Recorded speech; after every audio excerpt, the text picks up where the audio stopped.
The fluorescent lights of Metropolitan General's boardroom hummed with a sterile, clinical intensity that seemed to vibrate against Aria's temples. She stood at the far end of the mahogany table, her hands clasped loosely in front of her blue scrubs, the posture of a woman who had mastered the art of becoming part of the furniture.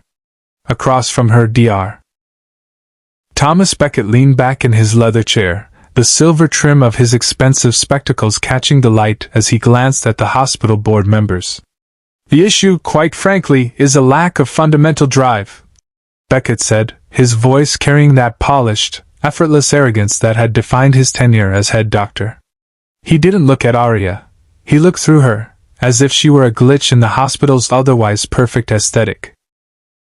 "Nurse Monroe has been with us for 6 months, and in that time, she has shown the clinical ambition of a paperweight. She does the bare minimum, avoids eye contact with the attending staff, and frankly, her silence is more of a liability than an asset in a high-pressure environment like ours." Aria kept her gaze fixed on a small scuff mark on the floor. She felt the weight of the board members' stares, some pitying, most merely impatient.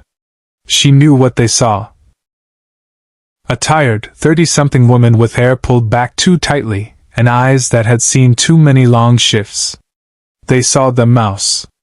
They didn't see the way her mind was currently mapping every exit in the room, or the way she was subconsciously calculating the pulse rate of the board chairman based on the slight jugular venous distension in his neck. "I asked her to head the new triage initiative," Beckett continued, a faint, mocking smirk playing on his lips. "Her response? A quiet request to remain on the night shift, tucked away where no one has to rely on her for leadership. It's a diversity hires mentality, happy to take the paycheck, terrified of the responsibility." Aria's knuckles whitened slightly, her only outward sign of tension. She remembered the feel of a cold wind on a tarmac in a country that didn't officially exist, and the weight of a dying man's life in her hands as she performed a procedure that wouldn't be in a medical textbook for another decade. She had chosen this silence. She had fought for this anonymity, seeking a world where a mistake only meant a late chart, not a flag-draped coffin, cite 29 to 30. "Perhaps she's just overwhelmed, Thomas," one of the board members offered, though the tone was dismissive. "Overwhelmed by what? Following basic orders?" Cite_start, Beckett laughed, a sharp, metallic sound. He finally turned his gaze to Aria, his eyes hard and demanding. "Look up, Monroe. For once in your life, show a shred of the professional dignity this hospital requires. Or are you going to stand there trembling like a first-year student until we excuse you?" Aria slowly lifted her chin. She didn't look at his eyes, not yet. She looked at his scuffed loafers, her expression a mask of aggressive submission. "I am here to serve the patients, doctor," she whispered, her voice raspy from disuse. "You're here to be an extension of my will," Beckett snapped, leaning forward until he was in her personal space. "And right now, your will is invisible. Pack your things if you can't handle the oversight. Metropolitan doesn't need ghosts, we need doctors. And we certainly don't need you." Aria nodded once, a stiff, deliberate motion. "Yes, doctor." She turned and walked out of the boardroom, her footsteps silent on the linoleum.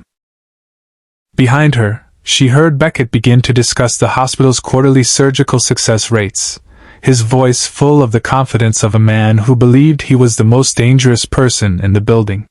He had no idea that the ghost he had just humiliated was the only reason his hospital was currently being monitored by a satellite 300 miles above the Earth. The calm of the night shift was shattered at 3:15 a.m. by the frantic, rhythmic strobing of red and blue lights against the ER bay windows. The heavy double doors burst open, admitting a gust of cold rain and a team of paramedics sprinting alongside a gurney. "Male, mid-40s, unrestrained driver in a high-speed collision," the lead medic shouted over the chaos. "Blunt force trauma to the chest, BP is bottoming out at 80/40, heart rate 130. We've got muffled heart sounds and major respiratory distress." Dr. Beckett descended upon the trauma bay like a commander entering a battlefield, his white coat billowing behind him. He didn't offer a word of thanks to the paramedics, he simply shoved his way to the head of the bed. Get him on the monitors. I need a portable X-ray and 2 units of O-negative now. Aria moved in silence, a shadow among the panicked shouting. While the other nurses fumbled with 4 lines, she was already at the patient's side. Her eyes didn't waste time on the blood. They went straight to the physiological markers. She saw the distended veins in the man's neck, engorged and pulsing, and the way the trachea was beginning to shift ever so slightly to the right. "Beckett!" a junior resident yelled. "He's crashing. Breath sounds are absent on the left. It's a tension pneumothorax. We need to needle decompress." Beckett grabbed a large bore needle, his movements hurried and frantic. "I see it. Left side, second intercostal space. Moving in." Aria's hand didn't shake, but her mind screamed. She looked at the patient's chest, noting the paradoxical movement and the specific bruising over the sternum. Her internal database, forged in the heat of extraction zones where a single mistake meant a diplomatic disaster, clicked into place. This wasn't a collapsed lung. "Stop," Aria said. The word was quiet, but it had a strange, resonant frequency that seemed to cut through the din of the monitors. Beckett didn't even look up. "Get back, Monroe! This isn't the boardroom. If I don't vent this lung, he dies in 60 seconds. It's not a pneumothorax," Aria said, her voice dropping an octave, gaining a chilling, clinical authority. "Look at the electrical activity on the monitor. It's PA. Look at the Beck's triad. It's cardiac tamponade. If you shove that needle into his pleural space, you'll nick the pericardium and he'll bleed out before you can unzip his chest. You're a nurse, not a surgeon." Beckett hissed, his face reddening as he positioned the needle. "I am the head of trauma. I know what I'm seeing. You're seeing what you expect to see, not what's there," Aria countered. She stepped forward, her hand firmly catching Beckett's wrist. The grip was startlingly strong, like a vice made of tempered steel. For a split second the mouse was gone, replaced by a woman who looked like she could dismantle a person in seconds. "Check the ultrasound. Pericardial window. Now." He had been a second away from a lethal mistake. Without waiting for his permission, Aria reached for the correct tray. She didn't ask, she commanded the space. In one fluid surgical motion, she guided the resident's hand for a pericardiocentesis. As the dark fluid was drawn out, the patient's blood pressure began to climb instantly. The monitors stopped their frantic screaming, settling into a steady, rhythmic thrum. Aria stepped back, her posture immediately collapsing back into that of the unassuming, invisible nurse. She wiped a stray drop of blood from her blue scrubs and looked at the floor. Beckett stood over the patient, his chest heaving, his authority lying in tatters on the sterile floor. He looked at the staff, who were all staring at Aria in stunned silence. The humiliation was more than he could bear. He didn't see a hero, he saw a witness to his incompetence. "My office," Beckett growled, his voice trembling with a different kind of rage. "Now." The office door slammed shut with a violence that made the glass inserts rattle in their frames. Dr. Beckett didn't sit down. He paced the small, opulent space like a caged animal, his face a mottled shade of purple that clashed with the pristine white of his lab coat. Aria stood by the door, her cardboard personal items box already sitting on a side chair, as if she had anticipated this exact moment from the second she woke up that morning. "You think you're a genius, don't you?" Beckett spun around, his finger trembling as he pointed it at her chest. "You think because you got lucky with a 1 in a million differential diagnosis that you can humiliate me in front of my own residents? In front of the nursing staff?" Aria's voice was as flat as a dial tone. "The patient is stable, doctor. That is the only metric that matters. The metric that matters is the chain of command." Beckett screamed, slamming his palms onto his mahogany desk. "Medicine is a discipline of order. You are a nurse. You are a support staffer. You are a subordinate. You put your hands on me. You countermanded a direct order in a high-stakes trauma environment. Do you have any idea what that does to the morale and safety of this team? It keeps them from killing people, Aria said softly. The silence that followed was thick and suffocating. Beckett's eyes widened, his nostrils flaring. He let out a sharp, derisive laugh that held no humor. You've been a ghost here for months. A mouse. I knew there was something wrong with you, some underlying arrogance masking your incompetence. You aren't just a liability, Monroe. You're a cancer. You think your special insight makes you untouchable? He reached for a pre-printed form on his desk and scribbled a signature with such force the pen nib tore the paper. He flicked it across the desk toward her. It was a termination notice, effective immediately. Gross insubordination. Physical assault of a superior. Creating a hostile work environment. Beckett listed, his voice dropping to a low, venomous hiss. I'm not just firing you. I'm blacklisting you. By the time I'm done with the board and the state nursing union, you won't be able to get a job cleaning bedpans in a rural clinic. You are finished. Aria looked down at the paper. She didn't cry. She didn't plead. She simply felt a strange, hollow sense of relief. The cage she had built for herself, this life of quiet shifts and ignored insults, was finally breaking. She had tried to be a nobody, but the world wouldn't let her. Pack your things, Beckett snarled, moving to the window to avoid looking at her. Security will escort you to the edge of the property. If I ever see your face in this hospital again, I'll have you arrested for trespassing. Get out of my sight. Aria picked up the cardboard box. Inside were a few spare pens, a stethoscope she'd owned for 12 years, and a small, nondescript black encrypted drive she never left in her locker. She walked out of the office and through the ER. The staff watched her in a paralyzing silence. The junior resident she had guided looked away, too afraid of Beckett's reach to offer a word of thanks. She reached the lobby, the automatic doors sliding open to reveal a gray, pre-dawn sky. She was a failed nurse, a fired subordinate, a woman with no references and a destroyed reputation. To the people in this building, she was nothing. But as she stepped onto the sidewalk, the hair on the back of her neck stood up. The air didn't feel empty. It felt pressurized.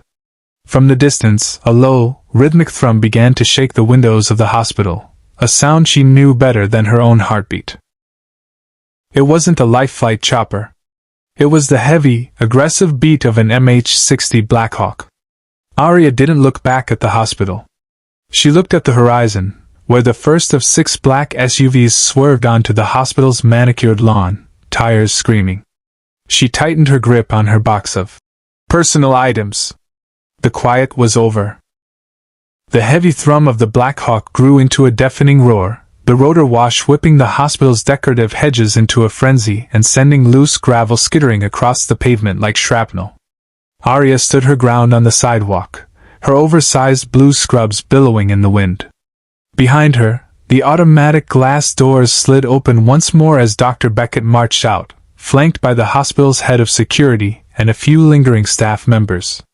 "What in God's name is this?" Beckett shouted, shielding his eyes from the dust. He looked at the black SUVs screeching to a halt in a perfect tactical radius around the entrance, then up at the helicopter hovering like a predatory bird over the helipad. His initial shock quickly curdled back into his trademark ego. He straightened his white coat, smoothing the lapels. This must be about the senator in room 412. I told the administration he was a high-profile risk. The lead SUV, a matte black Suburban with darkened windows and flashing hidden strobes, jerked to a stop inches from where Aria stood. 4 men in charcoal suits and tactical earpieces spilled out before the vehicle had even finished settling on its suspension. They moved with a synchronized, lethal grace that made the hospital's security guards look like children playing dress-up. Beckett stepped forward, a practiced, sycophantic smile forming on his face. "Gentlemen, I am Dr. Thomas Beckett, the head of trauma and chief of surgery. You should have coordinated this arrival with my office.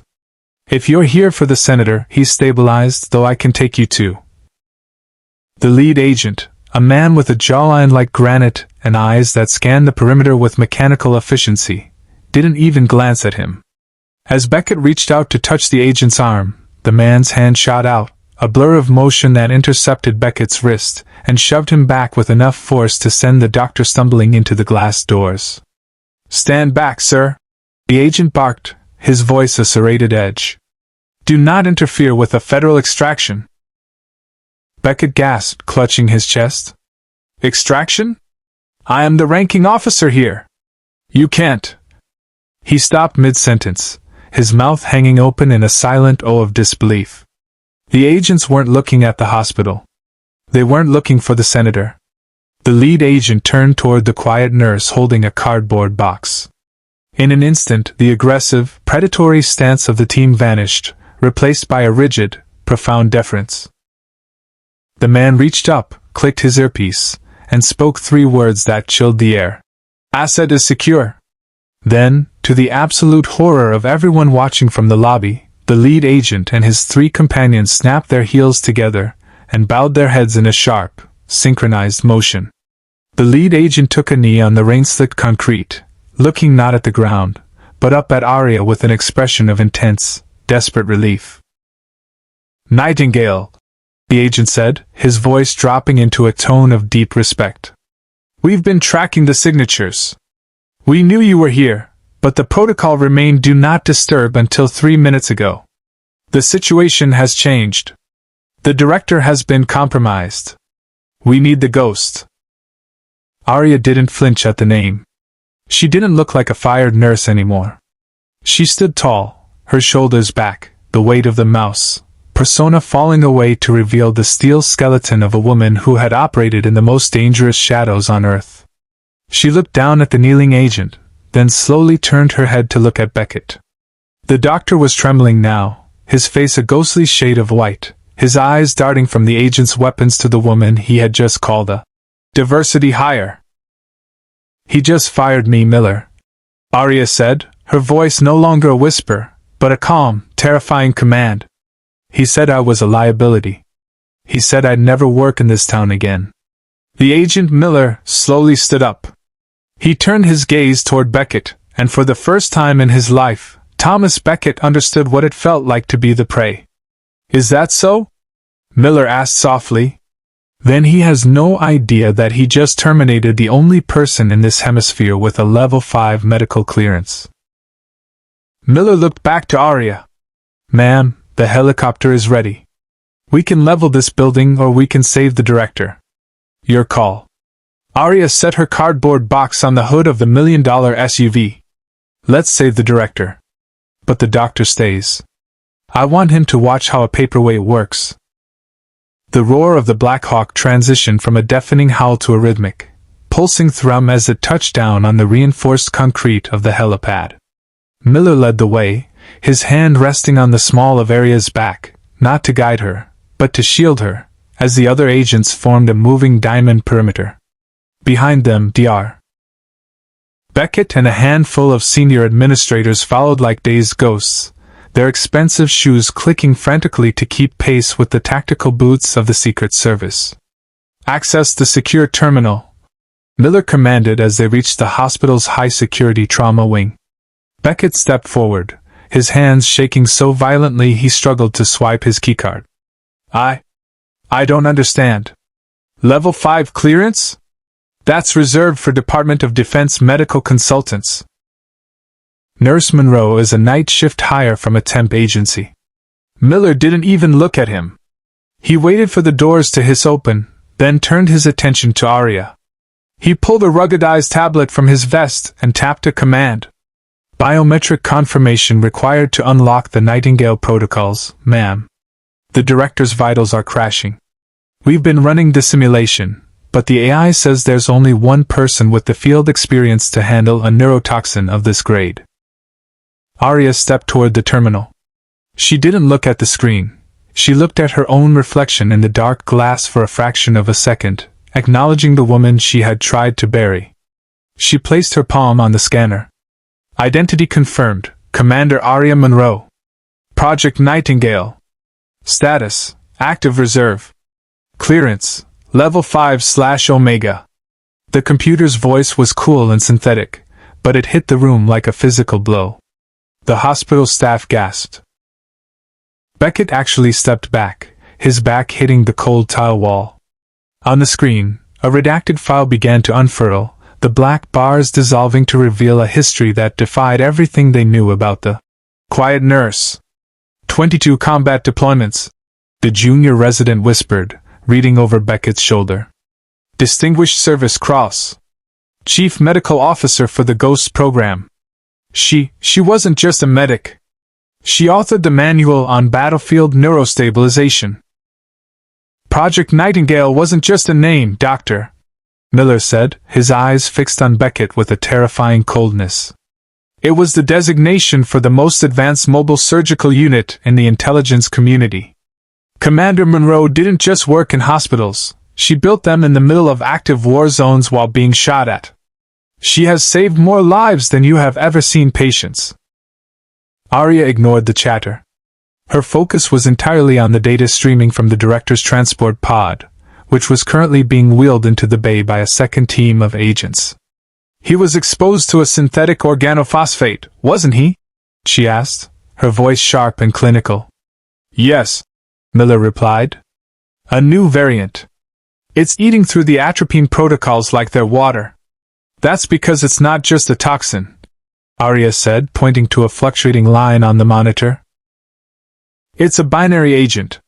It's dormant until it hits a specific body temperature. You've been cooling him, which only slowed the initial phase. If we don't bypass the blood-brain barrier and neutralize the core within the next 20 minutes, his nervous system will liquefy. She turned to the hospital staff. The mouse was gone. In her place stood a commander who had stared down warlords and death with the same unblinking gaze. I need Trauma Suite 1, Aria commanded. I need a microcatheter, a cold storage centrifuge, and a team that knows how to follow an order without questioning it. Dr. Beckett, you wanted to know why I was invisible? Beckett couldn't find his voice. He could only nod, his arrogance replaced by a primal, shivering fear. Because when I'm visible, people like you realize how small they really are, Aria said. She grabbed a pair of surgical gloves, the snap of the latex echoing like a gunshot in the silent room. Now, get out of my light. I have a director to save. The heavy, pressurized doors of Trauma Suite 1 hissed shut, sealing out the noise of the hospital but trapping the suffocating tension inside. In the center of the room, surrounded by a swarm of federal medics and high-end monitoring equipment, lay Director Marcus Vance. He wasn't just a high-ranking official. He was the man who had authorized Aria's extraction from the field 3 years ago, the one who had promised her the quiet life she thought she wanted. Now, he was dying on her table. His skin had taken on a translucent, waxy sheen, and a fine tremor rattled his frame, a rhythmic, mechanical shivering that signaled the neurotoxin was beginning to override his autonomic nervous system. The federal medics were working with a frantic, disciplined desperation, but they were losing. He's in full-blown cholinergic crisis, one of the medics shouted, his hands slick with sweat as he tried to stabilize a failing four-line. We've pushed 4 milligrams of atropine and the pralidoxime, but his pupils are still pinpoints and his secretions are through the roof. We're losing the airway. Aria stepped into the light, and the air in the room seemed to cool. She didn't look at the monitors first. She looked at the director's fingernails and the specific pattern of the sweat on his brow. Stop the atropine, Aria commanded. Her voice was a low, steady blade that cut through the panic. What? The medic looked up, his eyes wide. Ma'am, the protocol for organophosphates is... The protocol is for a standard chemical agent, Aria intercepted, moving to the head of the bed with a speed that blurred the edges of her blue scrubs. This isn't standard. This is the Vesper strain. It's a synthetic hybrid. The atropine is actually acting as a catalyst for the secondary binary agent lodged in his fatty tissues. You're feeding the fire. She reached into the cardboard box she had set on the instrument tray. From beneath a stethoscope and a few cheap pens, she pulled out a small, metallic cylinder that looked like a high-tech cigar tube. She twisted it, and it telescoped into a specialized injector. "I need a direct interosseous line into the sternum," she barked at the junior resident who had followed her in, the only hospital staffer who hadn't fled in terror. "Now, move like your life depends on it, because his does." Beckett watched through the observation glass, his face pressed against the window. He saw the quiet nurse move with the lethal precision of a diamond cutter. There was no hesitation, no trembling hands. She was a woman who lived in the split-second gap between life and death. "He's flatlining," the monitor wailed, a single, high-pitched tone that signaled the end. "Not today," Aria whispered. She slammed the specialized injector into the port the resident had just established. Instead of a standard drug, the device hissed, pumping a neon blue neutralizing agent directly into the director's bone marrow. This was the Nightingale protocol, a treatment so classified it didn't exist in any medical journal in the world. For 5 agonizing seconds, the director's body arched off the table, his muscles locking in a violent tetanic spasm. The monitors went wild, a chaotic symphony of alarms. "You're killing him!" Beckett's voice came through the intercom, shrill and panicked. Aria didn't even flinch. She kept her hand on the director's neck, feeling for the flutter of a pulse that only she knew how to find. She counted the beats in her head, her eyes locked on the director's. "Come back, Marcus," she murmured. Suddenly, the director's body went limp. The flat line on the monitor broke, jumping once, twice, and then settling into a steady, rhythmic gallop. The waxy gray of his skin began to flush with a faint, healthy pink. His pupils, previously tiny black dots, dilated and reacted to the surgical lights. Aria exhaled, a single, sharp breath, and stepped back. She didn't look triumphant. She looked like a soldier who had just cleared a room. She turned toward the observation glass, locking eyes with Dr. Beckett. "The toxin is neutralized," she said into the room's microphone, her voice echoing in the hallway where Beckett stood. "But the damage to the neural pathways is significant. I'm going to have to rebuild his peripheral nervous system manually. Get the non-magnetic surgical kit from my box. We're going back in." She wasn't asking for permission. She was giving a field order. And for the first time in the history of Metropolitan General, the head of trauma didn't say a word. He just moved to obey. The director's stabilization was only the beginning of the siege. As the toxins were neutralized, a secondary crisis emerged. A micro-pulse transmitter embedded in the director's neck began to overheat, a fail-safe meant to incinerate that asset, should he ever be captured. It was too late to move him back to the operating suite. The device was live, screaming a high-pitched electronic whine that only Aria recognized. "Clear the lobby!" Aria's voice rang out, vibrating with a command that brooked no argument. "Move the director to the center of the atrium. I need a 10-foot radius. Now." The Secret Service moved like a tidal wave, shoving back the gawking medical staff and curious patients. Within seconds, the director's gurney was positioned under the vaulted glass ceiling of the main lobby. Aria reached into her cardboard box, the box of junk Beckett had mocked, and pulled out a roll of heavy, lead-lined fabric and a set of obsidian black surgical tools. These weren't standard stainless steel. They were non-reflective, non-conductive composites designed for working on live explosives in the field. "You're performing surgery in a public lobby?" Beckett stammered, his face pressed against the perimeter line held by Miller. "This is a violation of every protocol. You'll cause a mass infection."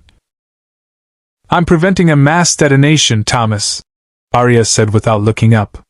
She knelt on the cold marble floor, her blue scrub stark against the white stone.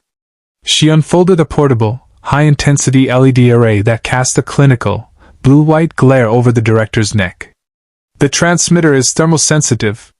If I don't extract it within 4 minutes, it reaches ignition temperature. Your hospital will be a crater, and the director will be dust." The lobby, usually a place of hushed whispers and soft piano music, became a high-stakes theater of war. Aria's hands, the ones the staff had called unsteady, were now more stable than the marble she knelt upon. She didn't use a scalpel. She used a specialized sonic cutter from her box, which parted the skin without a single drop of blood, cauterizing as it went. The whine of the transmitter grew louder, a piercing, jagged sound that set everyone's teeth on edge. The Secret Service agents stood like statues, their weapons drawn not on an external enemy, but on the invisible clock ticking down in the director's neck. "She's insane," a nurse whispered from the crowd, her eyes wide with terror. "She's cutting into him like he's a piece of hardware." Aria ignored them. Her world had narrowed to a 3-inch field of flesh and a glowing, red-hot circuit. She reached into her box one last time, pulling out a pair of micro-forceps tipped with cryocoolant. With a precision that made the hospital's best neurosurgeons look like butchers, she slipped the forceps into the incision. The cryofluid hissed, a cloud of white vapor rising from the director's neck. The electronic scream sputtered, choked, and finally died. Aria exhaled, her fingers emerging from the wound holding a tiny, pulsing piece of black technology. She dropped it into a lead-lined containment jar from her box and sealed the lid. The silence that followed was absolute. She stood up slowly, her knees popping in the quiet room. She didn't look for applause. She looked at her hands, still encased in the black surgical gloves, then at the director, whose breathing was now deep and regular. She had performed a Tier 1 extraction on a marble floor in the middle of a civilian hospital using tools that didn't technically exist. She turned toward the crowd, her gaze landing on Beckett. The head doctor looked small, his white coat suddenly appearing oversized and flimsy. Aria didn't say a word. She simply picked up her containment jar and walked toward the recovery bay. She had turned his lobby into a battlefield, and she had won. The quiet nurse was gone, and in her place was a woman who had just reminded the world that the most dangerous weapon in any room is the one you never see coming. The adrenaline that had sustained the hospital staff during the lobby surgery began to cool, replaced by a heavy, suffocating realization of the mistake they had collectively made. Dr. Thomas Beckett stood at the edge of the atrium, his hands shoved deep into his pockets to hide their tremors. He watched as Aria, no, Commander Monroe, directed the federal medics with a quiet, terrifying efficiency, her voice the only steady thing in the room. The silence was broken by the sound of heavy footsteps on the marble. Marcus Thorne, the hospital's CEO, arrived with a phalanx of legal counsel and security, his face a mask of controlled panic. He ignored Beckett entirely, his eyes fixed on the Secret Service agents who were now dismantling the temporary surgical theater Aria had commandeered. "What has happened here?" Thorne demanded, though his voice lacked its usual boardroom thunder. Miller, the lead agent, stepped forward, his expression as cold as a mountain grave. He held out a tablet that displayed Aria's unredacted service record and a live feed of the director's stabilized vitals. "What happened, Mr. Thorne, is that your head of trauma attempted to terminate a Tier 1 national asset during a Level 5 emergency. He obstructed a federal operation and, through sheer incompetence, nearly caused a localized catastrophe." Thorne's gaze shifted to Beckett, who looked as if he were trying to shrink into the floorboards. "Thomas? Is this true?" She was a nurse, Marcus," Beckett stammered, his voice thin and reedy. "She was insubordinate. She physically interfered with my trauma bay. I was following hospital policy. I was protecting our liability." "You were protecting your ego," Thorne snapped, his eyes flashing with a sudden, sharp clarity. He turned back to Miller. "Where is she?" "She's finishing the post-op stabilization," Miller said. "But she won't be returning to your staff. In fact, based on the report I'm currently filing with the Department of Justice, I'd be more concerned with whether this hospital remains a federal contractor by the end of the week." At that moment, Aria emerged from the recovery wing. She had scrubbed the blood from her hands, but her blue scrubs were still wrinkled and stained. She walked toward the group, her posture no longer hunched, her eyes no longer fixed on the floor. She looked like a woman who had finally stopped apologizing for the space she occupied. "Commander Monroe," Thorne said, his voice dropping into a tone of deep, practiced reverence. "I cannot express the hospital's gratitude. If there had been any inkling of your true background, you would have treated me with the respect I earned?" Aria finished for him, her voice level and chilling. "Or you would have just used me for a different kind of PR? I saw how you treated the ghosts, Mr. Thorne. I saw how you let men like Beckett treat anyone they deemed beneath them. That's not a policy problem. That's a character problem." She turned her gaze to Beckett. The head doctor tried to find some remnant of his former authority, but it was gone, evaporated under the heat of the truth. "I signed your termination papers, Thomas," Thorne said, his voice as cold as ice. "Effective immediately. Your credentials are being flagged for review by the board, and I'm personally notifying the state medical board of your near-fatal misdiagnosis tonight. You won't just be leaving Metropolitan General, you'll be lucky if you ever hold a tongue depressor again." Beckett's mouth opened, but no sound came out. He was a fallen king in a sterile kingdom, his crown of white linen stripped away. He watched as Aria walked past him without a second glance. She didn't need to see his ruin to feel her own restoration. Aria looked at the CEO, her expression unreadable. "Don't bother with the apology, Mr. Thorne. I was never your nurse. I was just someone who reminded you what actual service looks like. Miller, let's go. I'm done with the quiet life."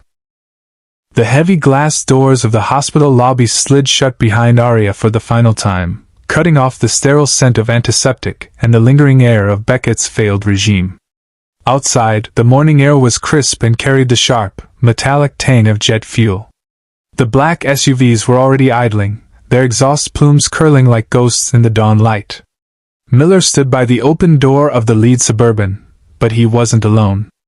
A tall, silver-haired man in a dark suit stood beside him. Director Vance, draped in a heavy tactical coat, his face still pale but his eyes sharp and undeniably alive.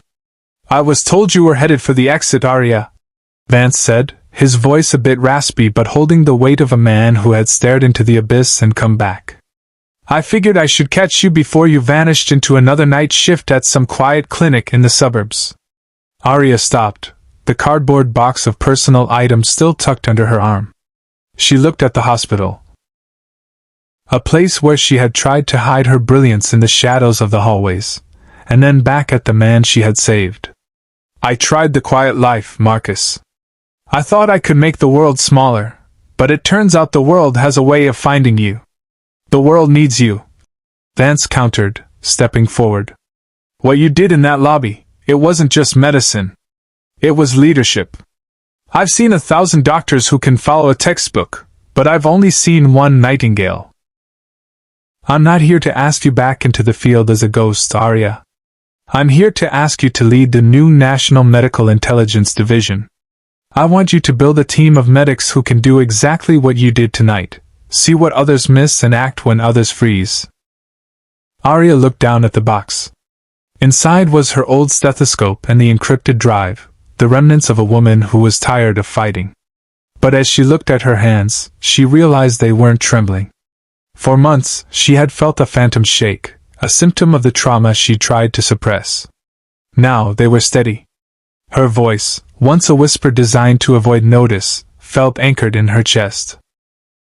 "I won't be a shadow anymore," Aria said, her voice clear and resonant, carrying across the pavement with a new authority. "If I do this, I don't answer to hospital boards or men like Beckett. I build the curriculum. I choose the assets. And we don't just treat the casualties of the intelligence world, we prevent them." Vance smiled, a slow, knowing expression. "I wouldn't have it any other way. You're a commander, Aria. It's time you started acting like one." Aria didn't hesitate. She handed the cardboard box to Miller. "Dispose of this. I won't be needing the quiet nurse persona anymore." She climbed into the back of the SUV, Miller closing the door behind her with a solid, satisfying thud. As the convoy pulled away, she watched the hospital shrink in the rearview mirror. She had entered that building as a ghost, a woman broken by the secrets she carried. She was leaving it as a legend, finally understanding that her silence hadn't been a shield, but a cage. Months later, in a high-security facility in Virginia, a group of elite medical recruits stood at attention as a woman in dark, crisp fatigues walked into the room. She didn't look at the floor. She didn't hunch her shoulders. She stood at the head of the room, her presence commanding every ounce of oxygen. "My name is Commander Aria Monroe," she said, her voice echoing off the walls, steady and unbreakable. "You've heard I'm a ghost. You've heard I'm impossible to please. They're right. But stick with me, and I'll teach you how to cheat death." Aria turned to the digital display, the glow of the data reflected in her eyes. She was no longer hiding. She was leading, and for the first time in her life, the silence was finally gone.